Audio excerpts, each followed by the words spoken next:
തട്ടിയിടുന്നതായിട്ട് കാണിക്കണ്ടേ?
അപ്പോൾ അതിൽ നിന്ന് ഒരാൾ ഓടി രക്ഷപ്പെടുകയും ഒരാളെ പിടികൂടുകയും ചെയ്തു. ആ പിടികൂടിയ ആള് കടയ്ക്കൽ മേഖലയിലുള്ള അതിശയൻ എന്നറിയപ്പെടുന്ന ജിജു എന്ന ആളാണ്.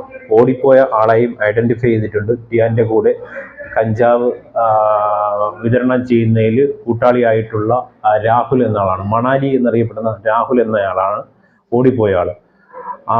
പിടികൂടിയ അതിശയൻ എന്നറിയപ്പെടുന്ന ജിജു എന്നാണ് യഥാർത്ഥ പേര്.